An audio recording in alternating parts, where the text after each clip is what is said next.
క్రీస్తు మిమ్మును ప్రేమించి పరిమళ వాసనగా ఉండుటకు మన కొరకు తన్ను తాను దేవునికి అర్పణగాను బలిగాను అప్పగించుకొనెను.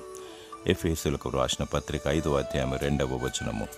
నీవు పరిమళ వాసనగా ఉండుటకు, మాదిరికరంగా ఉండుటకు, దేవునికి మహిమకరంగా ఉండుటకు యేసు ప్రభు సర్వ ప్రజల రక్షణార్థమై అనగా మన కొరకు దేవునికి తన్ను తాను అర్పించుకొని బలి పశువుగా కలువరి శిలువలో వేలాడి తన పరిశుద్ధ రక్తమును చిందించి పంచగాయములు మరి అనేక దెబ్బలు, పిడుగురుద్దులు, కొరడా దెబ్బలు తిని నీ కొరకు నా కొరకు గొప్ప త్యాగం చేశాడు.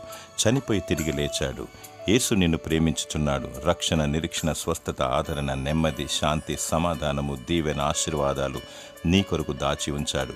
వీటిని పొందుకో. యేసే ప్రభు అని నోటితో ఒప్పుకో. చీకటి పాపపు క్రియలకు స్వస్తి చెప్పి పశ్చాత్తాపముతో ప్రభు చెంతకురా. నిత్య రాజ్యముకై నీ పేరు జీవగ్రంథములో లిఖించును. ప్రార్థించు, దేవుని స్తుతించు.